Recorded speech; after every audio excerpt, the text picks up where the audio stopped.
welcome to you all on my channel God's Glory by Sukhmani. How are you all doing? I hope you all are good.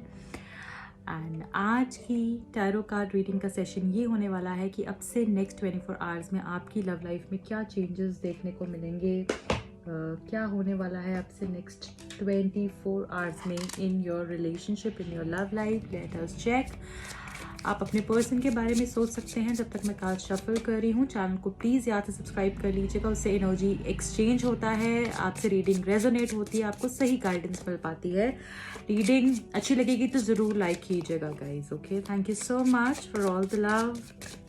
आप अपने बारे में और अपने person के बारे में सोच सकते हैं, अपने कनेक्शन के बारे में सोच सकते हैं जब तक मैं कार्ड शफल कर रही हूँ. अब से नेक्स्ट 24 आवर्स में आपके रिलेशनशिप में क्या होने वाला है.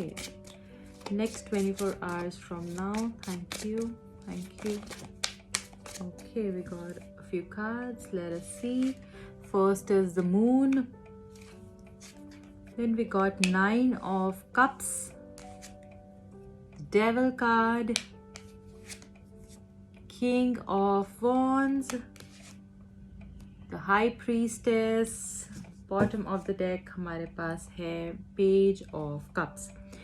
अब से नेक्स्ट 24 आवर्स के अंदर आपके रिलेशनशिप के अंदर आई फील जैसे किसी चीज़ को लेकर ना आप लोग अपसेट चल रहे हो. अपसेट एजन कि कोई तीसरा पर्सन आ गया है, जिसने कि आप दोनों के बीच में बहुत सारी प्रॉब्लम्स क्रिएट कर दी हैं, ऐसा मुझे लग रहा है. तो आपकी जो रिलेशनशिप की प्रॉब्लम है वो एक तो मुझे लग रही है आपके लिए ये हो सकती है कि कोई थर्ड पार्टी की वजह से ये पर्सन को कमिटमेंट इश्यूज भी हैं. ये कमिटमेंट से देने से डरते हैं, उससे भागते हैं. और मुझे ऐसा लग रहा है कि आप लोग का इशू भी इसी बात पे होता है कि कमिटमेंट तुम मुझे नहीं दे रहे हो, तुम इस रिश्ते में आगे नहीं बढ़ रहे हो, तुम स्टेबिलिटी नहीं ला रहे हो. और इस कारण से बहुत ज़्यादा आर्ग्यूमेंट्स हो जाते हैं, बहुत अपसेट रहते हैं, सैड रहते हैं. और इसी चीज़ को लेकर आपकी अब से नेक्स्ट 24 आवर्स में कुछ डिस्कशन हो सकती है. मुझे ऐसा लग रहा है डेफिनेटली यहाँ पे आपके पर्सन किसी रॉन्ग इन्फ्लुएंस में है, किसी नेगेटिव इन्फ्लुएंस में है, क्योंकि यहाँ पर हमको डेविल कार्ड भी है और साथ में द मून का कार्ड है, जो हमको ये बता रहा है कि आपके पर्सन किसी नेगेटिव इन्फ्लुएंस में है और बहुत समझदार है, डेफिनेटली बहुत समझदार है. पर ये अपनी उस एबिलिटी को गलत तरीके से भी कभी कभी यूज़ करते हैं, चीज़ों को मैनिपुलेट करना, क्लैरिटी नहीं देना. अट्रैक्शन इनको है, lust is there, you know that physical attraction is there. वो सब चीज़ें मुझे दिख रही हैं. अट्रैक्शन डेफिनेटली है, बट ये पर्सन का माइंड जो है यू नो किसी थर्ड पार्टी के वजह से भी यहाँ पे क्लैरिटी नहीं जैसे आपको दे पाते हैं. नेगेटिविटी अभी मुझे बहुत ज़्यादा दिख रही है रिलेशनशिप के अंदर. और मुझे ऐसा भी चैनल में से जा रहा है कि ये नेगेटिविटी हो सकता है आप ही की वजह से भी हो. आपने शायद बहुत ज़्यादा इस पर्सन को दे दिया है, बहुत ज़्यादा प्यार कर दिया है, बहुत ज़्यादा इस तरीके से दिखाया है कि हमेशा जैसे आपने इस पर्सन को ही ऊपर रखा हो, अपने आप को नीचे और इस पर्सन को ऊपर, अपने आप को छोड़ के हमेशा इस पर्सन के लिए करना, जिसकी वजह से अब इनको ऐसा लगता है, इन्होंने फॉर ग्रांटेड लेना शुरू कर दिया और इनको ऐसा लगता है she is always there for me, she will always love me, मैं इसके साथ किस भी तरीके से बिहेव करूँ. एंड बाय द वे ये रीडिंग मेल फीमेल दोनों के लिए है. If I am using the term she, please इसको लिटरली मत लीजिएगा. ये शी और ही दोनों ही देख सकते हैं, लड़का लड़की दोनों के लिए ही रीडिंग है. ओके, तो प्लीज़ इस तरीके के कमेंट्स मत करिएगा कि मैम आप लड़कियों के लिए डालते हो, लड़कों के लिए नहीं डालते हो. I hope I am clear. So coming back to the reading, मुझे यहाँ पर दिख रहा है कि अपनी वैल्यू और अपनी सेल्फ स्टीम आपने बहुत लो कर ली है. इस वजह से ये पर्सन ने शायद फॉर ग्रांटेड ले लिया है, चीज़ों को छुपाना, झूठ बोलना, मैनिपुलेट करना, और फिर जब पकड़े जाना तो फिर लड़ाई होना. शायद इस पर्सन को झूठ बोलने की भी बहुत आदत होगी, बट एक अट्रैक्शन मुझे दिख रही है और कोई नेगेटिव इन्फ्लुएंस भी मुझे डेफिनेटली दिख रहा है. And you should get rid of this negative influence as soon as possible.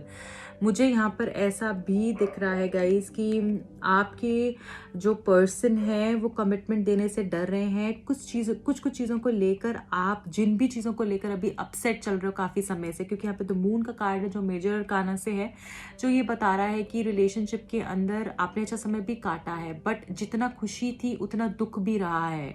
मुश्किलों से भी गुजर रहे हो, सैडनेस से भी गुजर रहे हो. वो ऐसी फीलिंग आपको आती है कभी कभी कि जैसे यू नो ऐसा लगता है कि हार्ट सिंक कर रहा है, nothing is going fine, nothing is going good, जिससे आपसे दूर चले जाएंगे वो fearful emotions and एनर्जी बिल्कुल ऐसे है स्कैटर्ड।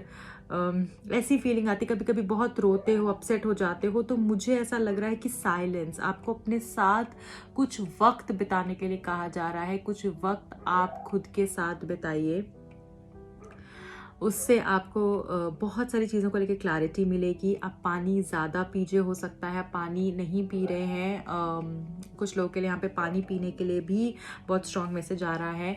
पानी के आसपास रहिए, पानी अपने पास एक ग्लास भर के सोने से पहले रात को पानी भी रख सकते हैं, वो भी आपको बहुत हेल्प करेगा गाइस। तो जो रेमेडीज़ मुझे लग रही हैं वो मैं आपको बता रही हूँ यहाँ पर।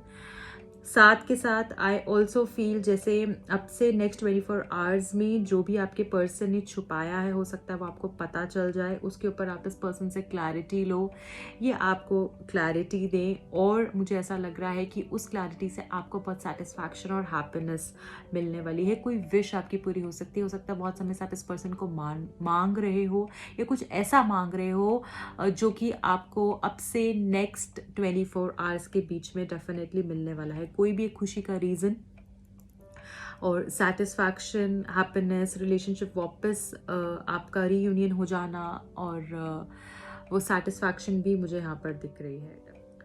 मुझे यहाँ पर ऐसा भी दिख रहा है आप लोगों के लिए कि पर्सन डेफिनेटली आपको बहुत ज़्यादा स्टॉक करने वाले हैं अब से नेक्स्ट 24 आवर्स के अंदर, और कुछ ना कुछ आपके बारे में जानने की कोशिश, बहुत ज़्यादा अटेंशन आपको मिलेगी इस पर्सन से, इनका ध्यान आपकी तरफ रहेगा। अगर बात नहीं हो रही है तब भी ये स्टॉक करेंगे, कहीं ना कहीं से जानने की कोशिश करेंगे आप क्या कर रहे हो, कैसे कर रहे हो, क्यों कर रहे हो, किससे बात कर रहे हो, तो क्यों कर रहे हो, और ये अब से नेक्स्ट 24 आवर्स में सैक्रिफाइस करने के लिए भी तैयार हो जाएंगे, एज एन अपनी ईगो को सैक्रिफाइस करने के लिए, या अपनी जो भी चीज़ उन्होंने ऊपर रखी हुई थी, this is what I want and this is what I wish for, इसलिए शायद हो सकता है आगे नहीं बढ़ रहे हो, तो वो सारी चीज़ों को भी साइड पे रखने के लिए रेडी हो जाएंगे, ऐसा मुझे दिख रहा है। काफ़ी चीज़ों को लेकर क्लैरिटी मिलेगी, कन्फ्यूजन को दूर भगा दो, कन्फ्यूज नहीं रहना है।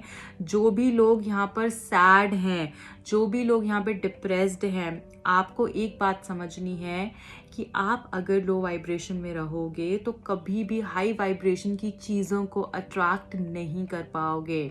हाई वाइब्रेशन की चीज़ें कौन सी होती हैं? Infinite love, unconditional love, beauty, peace, happiness, you know, and abundance, financial abundance, जो भी बहुत खूबसूरत चीज़ें होती हैं इस दुनिया के अंदर, वो सारी आपकी हाई वाइब्रेशन एनर्जी के अंडर आती हैं।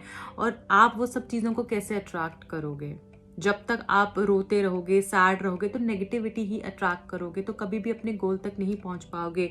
यहाँ पर जो मून का कार्ड है वो हमको यही बता रहा है कि सैडनेस को छोड़ना पड़ेगा आपको, और ये मत सोचते रहिए कि उसने मुझे कमिटमेंट नहीं दी, उसने मुझे ये नहीं किया, उसने मुझे वो नहीं किया। आप थोड़ा सा टाइम दीजिए, ब्रीद इन एंड आउट, शांति से, आराम से टाइम दो, स्पेस दो, सब कुछ बहुत अच्छा होगा, बहुत अच्छा होगा। आपके साथ अपने ऊपर ध्यान दो और डेफिनेटली सब कुछ बहुत अच्छा होगा। बहुत ज़्यादा जब हम किसी चीज़ को जकड़ लेते हैं ना, पकड़ लेते हैं, तो वो डेफिनेटली हमारे हाथ से छूटती है। अगर हमें ऐसा लगे कि ज़बरदस्ती उसके पीछे हम भाग जाएंगे तो वो हमारे पास आ जाएगी, ऐसा बिल्कुल भी नहीं होता है, उसका और भागने का मन करेगा।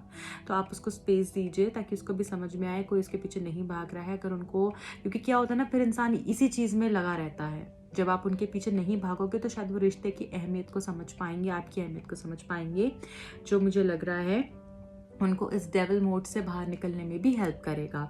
तो यहाँ पर मैं आपको यही बोलूँगी कि अपने पॉइंट पे आपने स्टिक रहना है। किंग ऑफ वॉन्ड्स की एनर्जी है, थोड़ा सा हो सकता है पर्सन एडमेंट हो, या फिर ये आपकी एनर्जी भी हो सकती है कि अब आपने भी ऐसा सोच लिया है कि मुझे ये चाहिए है तो चाहिए ही है, एंड मैं पर अपनी सेल्फ रिस्पेक्ट इसके लिए सैक्रिफाइस नहीं करूँगी। एनर्जी वो भी हो सकती है विच इज़ गुड कि आप अपनी सेल्फ रिस्पेक्ट को सैक्रिफाइस नहीं करना चाहते हो। साथ के साथ मुझे यहाँ पर ऐसा दिख रहा है कि बैलेंस क्रिएट होगा और काफ़ी चीज़ें आप अपने बारे में जान पाओगे जो आपकी इंट्यूशन आपको कह रही है। नेक्स्ट 24 आवर्स में जो भी मैसेज बार बार आ रहा है, कोई नंबर्स जैसे स्पेसिफिकली बार बार दिखेंगे, उसमें डेफिनेटली आपका मैसेज होगा एंड उससे आप ज़रूर गाइडेंस लीजिएगा। और अगर इंट्यूशन आपकी बार बार कुछ कहेगी नेक्स्ट 24 आवर्स में, तो डेफिनेटली उसमें भी आपका कुछ मैसेज होगा, राइट। तो बहुत ज़्यादा अटेंशन इस पर्सन से मिलने वाली है आपसे नेक्स्ट 24 आवर्स में। सेटिस्फैक्शन होगी, हैप्पीनेस होगी, यूनियन हो सकता है, क्लैरिटी आपको मिलेगी और कुछ छुपी हुई बातें भी सामने आ सकती हैं। अब मैं लास्ट आपके लिए गाइडेंस मैसेज लूँगी, आपके लिए एक गाइडेंस मैसेज पिक करूँगी। आपको एंजल्स क्या बताना चाहते हैं, यूनिवर्स आपको क्या गाइड कर रहे हैं। Thank you so very much. One last time, thank you. Emotions are running high. मैंने आपको बोला बहुत ज़्यादा इमोशनल हो रहे हो आप, बहुत ज़्यादा इमोशनल हो रहे हो। और कभी तो गुस्सा आता है तो बहुत ज़्यादा आ जाता है, प्यार आता है तो बहुत ज़्यादा आ जाता है, समझ में ही नहीं आता ऐसा क्यों हो रहा है। फ्लक्चुएशंस बहुत ज़्यादा हो रहे हैं। अपने इमोशंस को बैलेंस करने के लिए कहा जा रहा है, चाहे वो बहुत खुशी की फीलिंग है, सैडनेस की फीलिंग है, बहुत ज़्यादा एक्साइटेड नहीं होना है, अपने आप को बैलेंस रखना है हमने इमोशनली। एंड मैंने आपको बोला हाई वाइब्रेशन में ही रहना है। मेडिटेशन का यूज़ कर सकते हो अपने लिए, सेल्फ लव एफर्मेशंस यूज़ कर सकते हो। मुझसे कोई गाइडेंस चाहिए आपको, अपनी पर्सनल रीडिंग बुक करा सकते हो। Definitely I will be happy to help you. So this is it guys. I hope आपको रीडिंग पसंद आई होगी। ज़रूर लाइक कीजिएगा। एंड इस रीडिंग को क्लेम करने के लिए आप कमेंट सेक्शन में क्या क्या कमेंट करोगे, हार्ट। ओके, इस रीडिंग को आपको क्लेम करना है तो मेरे दूसरे चैनल पे भी आप सब्सक्राइब कर सकते हो। अगर आप पर्सनल रीडिंग्स बुक करना चाहते हो, टैरो कार्ड सीखना चाहते हो, तो मुझे कांटेक्ट कर सकते हो। मेरे इंस्टाग्राम हैंडल पे जाके भी आप फॉलो कर सकते हो। मिलती हो अगली रीडिंग में। टिल देन रखें अपना बहुत ख्याल। बाय।